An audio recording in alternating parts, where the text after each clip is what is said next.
Olá, tudo bem com você? Eu espero que sim.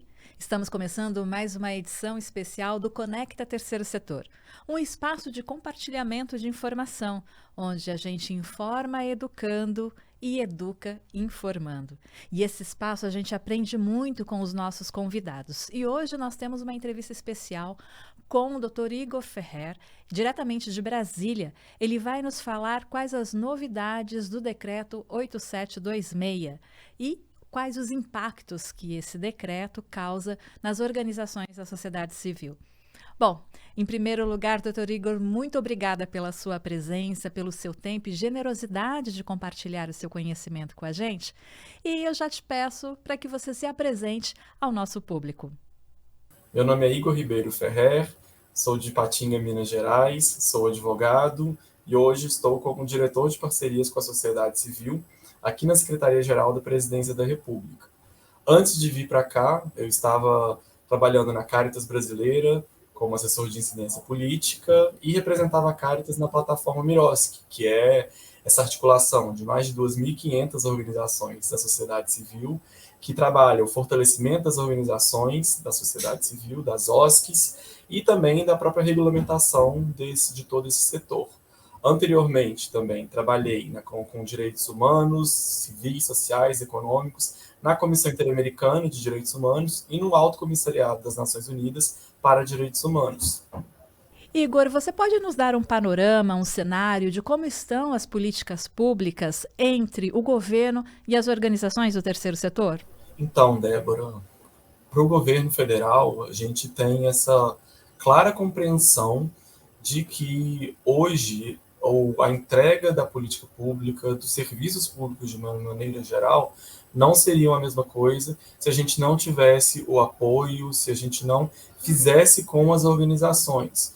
E aí eu não falo numa perspectiva apenas de complementação do serviço, da política, mas também de legitimidade por quem executa essa política na ponta, então de quem entende o que é necessário também para os territórios. E aí até já que você perguntou, então hoje no Brasil, se a gente considera de uma maneira geral, várias das políticas atualmente que são implementadas, das políticas públicas, contam diretamente com um grande apoio na execução, inclusive, da política, um grande apoio das organizações da sociedade civil. Então, só até a título de também. Então, quando a gente fala dessas políticas, do que a gente está falando? É saúde, é atendimento direto ao SUS, complementação ao SUS, mas também na educação, com as creches também. Então, grande parte das creches hoje são tocadas, são geridas por organizações da sociedade civil. A gente tem na cultura, então, muito que vem a partir da sociedade. O esporte também, então, grande parte da política que é feita nessas relações de parceria. E aí, então, até para trazer para vocês, no ano passado, só em 2023, então, foram aportados, então, foi executado mais de 1,4 bilhões de recursos do governo federal nessas relações de parceria com as organizações da sociedade civil, para a entrega da política pública, para se fazendo junto, então trazendo a sociedade, para não só participar na elaboração, no desenvolvimento, mas também na execução dessas políticas que são celebradas e que geram as entregas para a sociedade de uma maneira geral. Bem interessante isso que você falou, Igor. Mas, entre tudo isso que você aborda, nos ensina, nos esclarece, queria saber a sua opinião sobre como você acha que a sociedade civil pode reconhecer ainda mais o trabalho que as ONGs, que as OSCs, que as organizações da sociedade civil fazem todos os dias? Então, Débora, eu considero que a Lei 13019, então, que muita gente chama de marco regulatório das organizações da sociedade civil, aqui hoje a gente tem uma tendência a entender que esse marco regulatório é muito maior do que só a Lei 13019, traz essas regras para as contratualizações, para a celebração dessas parcerias, ela já é um ganho político, um reconhecimento dessa importância da atuação, da contribuição das organizações para a política pública de uma maneira geral. E por que eu trago essa fala, essa reflexão também? Porque a lei ela vem de uma mobilização da sociedade civil por reconhecimento, um político, inclusive, frente a um cenário de criminalização que as organizações elas vinham sofrendo. Então, a gente teve 2 CPIs das ONGs nos anos 2000. Então, a lei veio justamente como uma forma de se reconhecer. A gente tem um regramento próprio, a gente quer ser tratado de uma forma que seja condizente com a sociedade civil e que também diga respeito às próprias entregas, às políticas que são executadas em parcerias, porque se antes todas as relações elas eram celebradas com termos que eram entre entes da administração pública, que se usavam os convênios. Então agora, desde 2014 a gente já tinha outros instrumentos, mas agora um geral que trabalha justamente, que resguarda juridicamente, que pensa no fortalecimento da sociedade civil, da própria participação social no ciclo das políticas públicas. Então, isso já é, de certa maneira, também um ganho, um reconhecimento dessa importância. Faz muito sentido isso que você disse, Igor, muito sentido mesmo. Bom, vamos falar sobre o Decreto 8726? Qual o histórico dele e o que ele apresenta para a gente?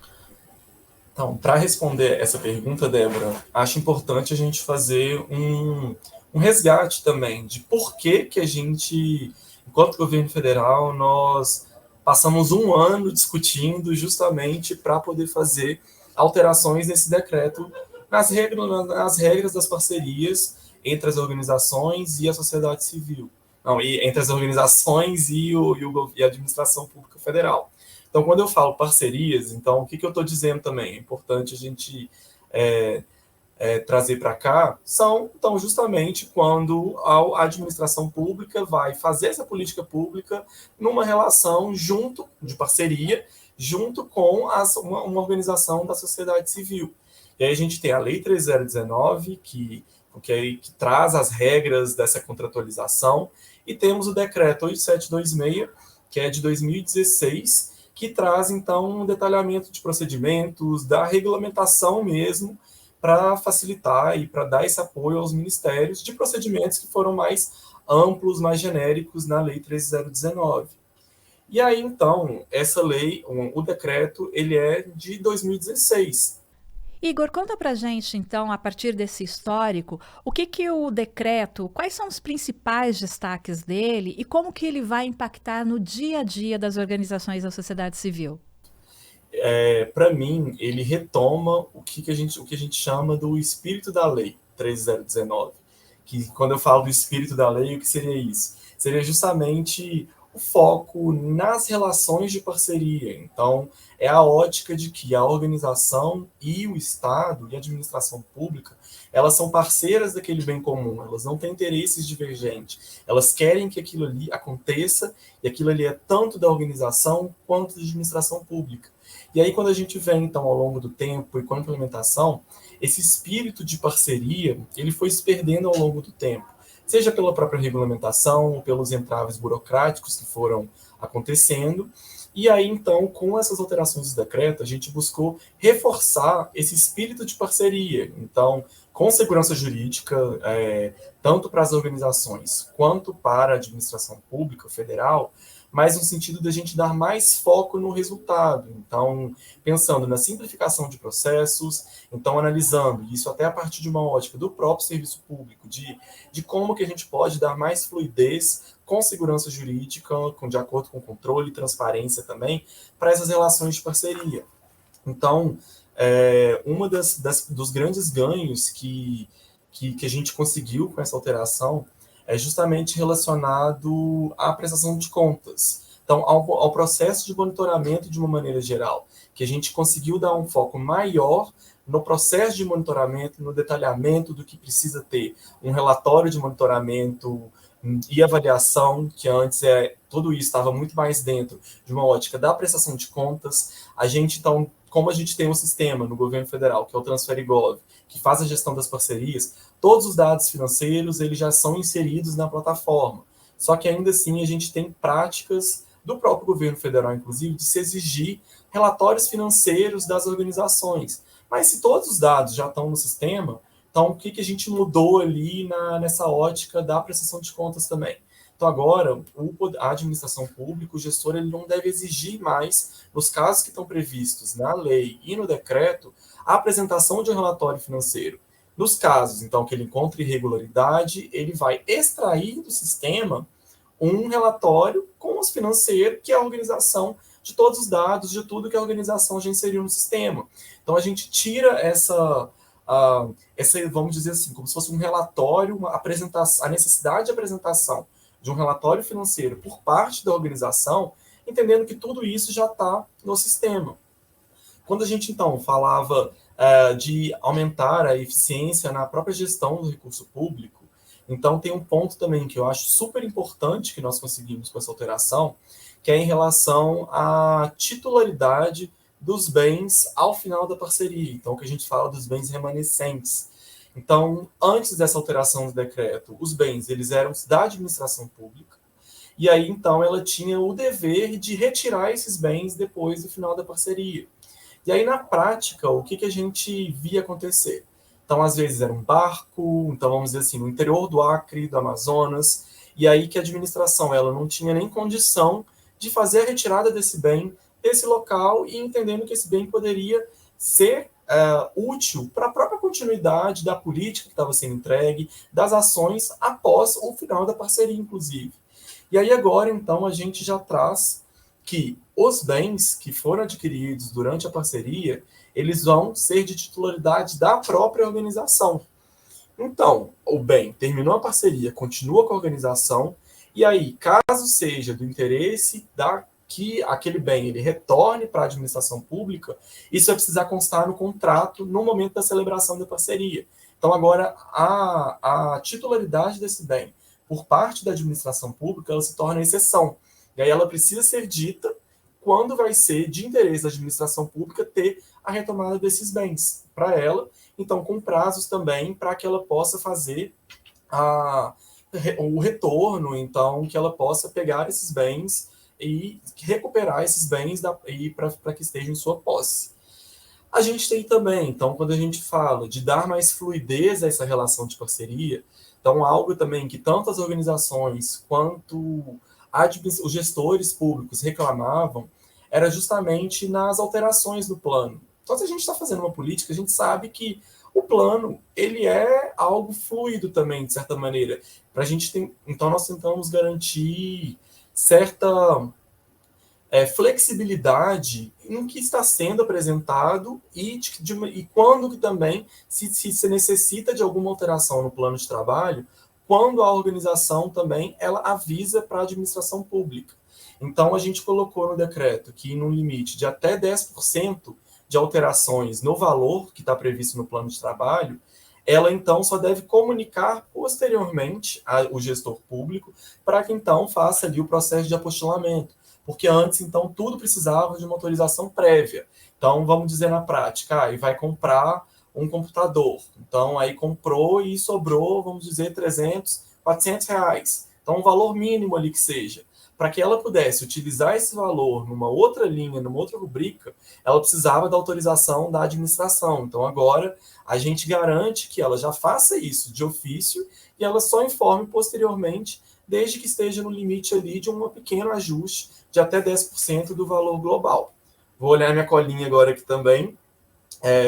Então, falei, então, nessa questão da gestão e da redução de procedimentos burocráticos, de aumentar essa eficiência na utilização dos recursos públicos, eu elenco, então, essa questão da titularidade dos bens remanescentes, do foco nos resultados e de ajuste de pequeno valor.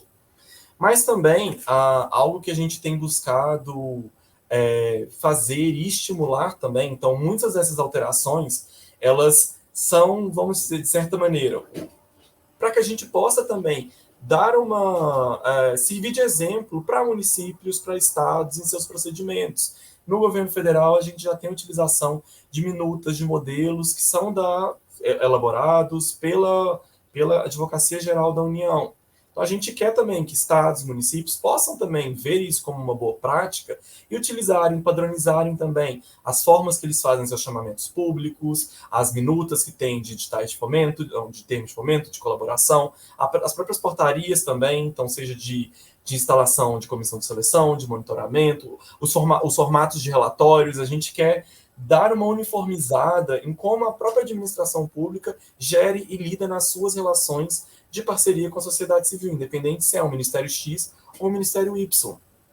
Um outro ganho também que a gente tem com as alterações do decreto, então, o que a gente tem chamado de uma tentativa da gente buscar democratizar o acesso à política das parcerias e quem são os parceiros do poder público que executam essas políticas públicas. Então, para isso, o problema que nós buscamos atacar é justamente, então, a gente tem, então, organizações com menor estrutura, que estão em organizações, estão em territórios com maior vulnerabilidade social, com vulnerabilidades sociais, e que não conseguem vencer requisitos dos chamamentos públicos e que o recurso acaba não sendo executado por essas organizações. Então, acaba tendo uma concentração quando a gente dá de organizações específicas que têm uma estrutura adequada, então, que tem uma estrutura consolidada, melhor do que adequada, para poder fazer essa execução e acompanhar todo o ciclo das políticas que são feitas nessas parcerias. Então, aí, com essas alterações, nós buscamos, então, estimular com que os ministérios eles possam dar mais orientação, não só na etapa de chamamento, então, com formações, então, com dúvidas, com canais disponibilizados para que as organizações interessadas possam apresentar suas dúvidas e apresentar propostas mais qualificadas, mas que também se valorize o processo de acompanhamento e de formação mesmo dessas organizações ao longo desse processo da gestão dos projetos. E aí também a gente colocou uma permissão aqui de que, então, muitas vezes, então a gente o projeto ele não acaba não tendo recurso para o fortalecimento institucional das organizações, apesar de o fortalecimento da sociedade civil ser um dos objetivos da Lei 13.019. Então, agora, com os custos que são permitidos para serem pagos pelo recurso das parcerias, tem uma possibilidade de se pagar, inclusive, também recursos que foram gastos pela organização com a elaboração do projeto. Então, a gente sabe que tem organizações que elas contam, então, para a gente ter propostas que sejam mais fortalecidas, então, que elas possam também, então, o gasto que a organização teve, tem limites que foram impostos no decreto, mas que possam ser gastos também, possam ser arcados com recursos que vai ser recebido por aquela parceria. Uma outra linha também que nós pensamos para o decreto foi de fortalecer a participação social no ciclo das políticas públicas. Então, pensando em políticas públicas aprimoradas a partir da experiência de diversos atores sociais que vão garantir uma valorização dessa política, então um envolvimento maior da sociedade de uma maneira geral, e que a política que seja entregue esteja também mais que seja mais aderente às necessidades das populações locais. E aí, então era o que eu falava, então, da gente chamar para que a sociedade civil possa contribuir na construção dos chamamentos públicos, e inclusive que se abra para que se possa participar das comissões de seleção também. Então, novamente, claro que a que participe dessa comissão de seleção ela não vai poder concorrer a esse processo, por uma questão de transparência também, mas a gente abriu o espaço da comissão de seleção para que lideranças, então organizações participem desse processo e, de fato, garantam uma participação social em toda a construção, em todo o ciclo da política. Então, entendendo também as hipóteses que possam gerar conflito de interesse e que precisam ser resguardadas. Por último, também, Débora, um outro ganho que a gente vê, que a gente traz para o cenário federal também, são justamente uma forma que a gente teve de valorizar os próprios trabalhadores, os colaboradores que estão inseridos nessas relações de parcerias por parte das organizações. Então, se antes da entrada em vigor do decreto na semana passada, então, se eu tenho uma organização e eu vou fazer uma parceria com a administração pública federal, chegou ao final dessa parceria, eu precisava demitir toda a minha equipe. Porque, então, o decreto ele estabelecia que todo recurso precisava ser gasto durante a vigência da parceria. Então, eu precisava demitir todo mundo, às vezes aquelas pessoas, elas começariam numa nova parceria, então, assim, isso gerava uma insegurança jurídica mesmo para a própria organização, porque ela estaria ali suscetível a questões trabalhistas também, por fazer essa demissão e possível recontratação logo em seguida.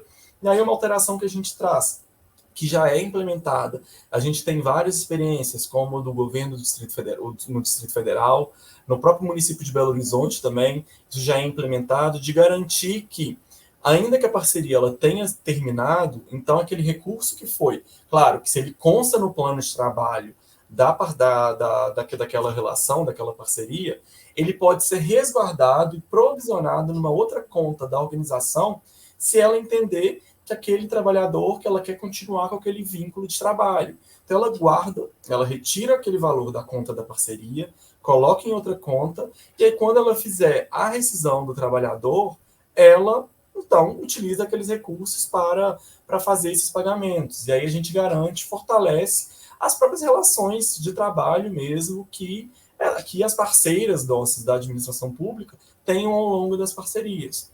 Então eu tentei aqui, eu acho que de uma maneira bem geral, detalhar algum desses procedimentos. Acho que uma outra também que eu trago é um melhor detalhamento sobre como se fazer e quais são os custos possíveis também de se ter nessas relações de parceria. Então, as formas de se comprovar esses custos. Então, a gente tem uma série de detalhamento agora de ferramentas que podem ser utilizadas. Então, agora tem mais, dar mais embasamento, mais segurança jurídica também para o que é apresentado e para o gestor público aprovar o que são as propostas de orçamento, tudo que vem, entendendo que, quando a gente faz essas relações de parcerias, não devem ser aplicadas as mesmas regras quando a administração pública federal faz uma relação, um convênio com um estado ou com o município.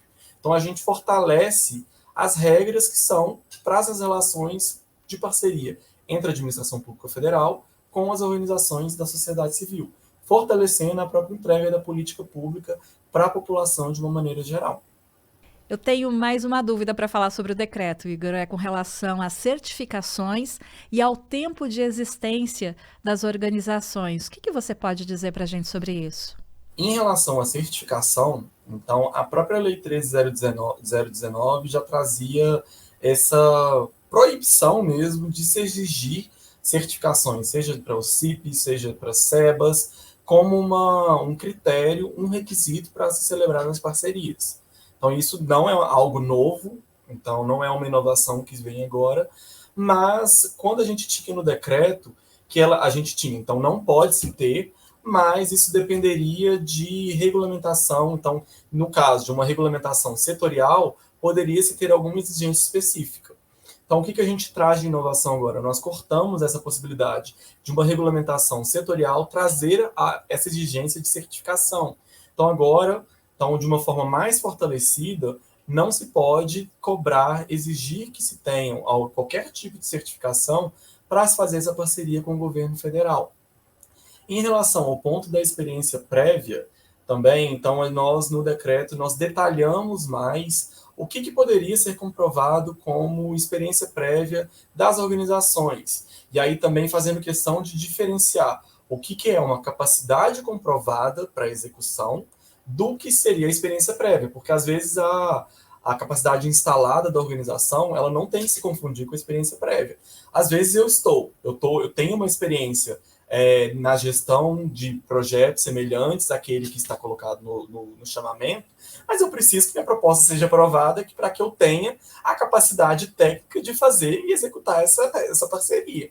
Então, a gente tentou fazer essa diferenciação também e ampliar o rol de possíveis comprovações da experiência prévia. Seja, então, na própria atuação em rede, naquela que não é a celebrante principal, mas atuou em rede com outras organizações, contratos, então, projetos com a cooperação internacional, com embaixadas também. Então, tentando deixar isso de uma forma mais ampla, porque a gente entende também que a sociedade civil, as organizações, elas têm diversas formas que elas estão entregando a política, que elas estão fazendo, e isso precisava ser internalizado e ser reconhecido pelo Poder Público Federal. Igor, nosso tempo está acabando e eu gostaria de deixar aqui contigo o espaço aberto para suas considerações finais para o nosso público, por favor. Quando eu cheguei aqui no Ministério, a primeira missão que me foi dada foi justamente atualizar, então se debruçar sobre o Decreto 8726. Então fizemos isso garantindo uma grande participação social, fizemos a primeira consulta pública desde 2020 para a revisão de decreto federal, tivemos mais de 400 contribuições, Então, assim, o envolvimento de várias partes, dando do poder público, municipal, estadual, do governo federal, da sociedade.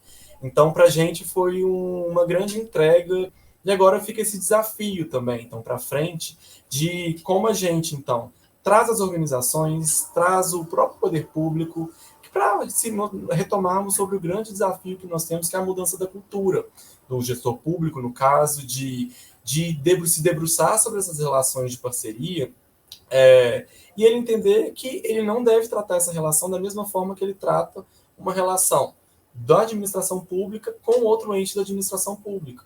Então a gente sabe que não é o decreto que a gente fez na semana passada, que foi publicado, que vai mudar essa cultura, mas foi um grande passo que foi dado e que aumenta ainda mais o nosso trabalho aqui de mobilizar o próprio poder público internamente, os gestores, para entender o que mudou, que não mudou só de agora também, para que a gente fortaleça, ao final, Débora, a própria entrega da política, chegar na população, chegar nos territórios e que a gente possa fazer isso junto com a sociedade civil. Então outras políticas também já vêm se beneficiando, elas já vêm sendo estruturadas agora, então a partir de uma ótica que vão ser utilizadas os termos da Lei 3019, a gente tem as cozinhas solidárias, que é uma grande conquista também, que vai ser a execução a partir do Miroski também. Temos os quintais produtivos, então justamente de tentar fortalecer, capilarizar a entrega da política pública, fazendo isso junto com os movimentos, junto com quem está à frente da própria entrega da política.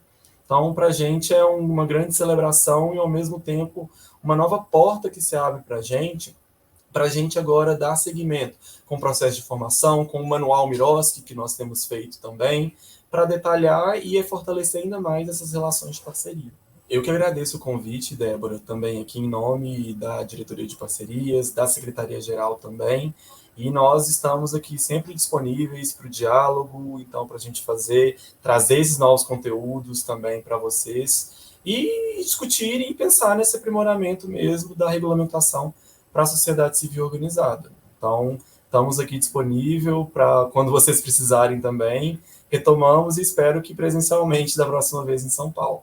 Igor, muito obrigada mais uma vez pela sua generosidade de compartilhar o conhecimento, as informações com a gente, com o nosso público. Tenho certeza que foram informações muito úteis para quem está acompanhando esse vídeo.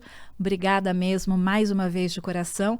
E eu gostaria de agradecer você também, que está aí do outro lado da telinha, que nos acompanhou do começo ao fim, e te pedir um favor, curta, compartilhe esse vídeo com quem você acha que precisa dessas informações, para que a gente possa cada vez mais fortalecer com conhecimento e informação as organizações do terceiro setor, as nossas organizações da sociedade civil. Muito obrigada pela sua companhia e eu te vejo na nossa próxima entrevista.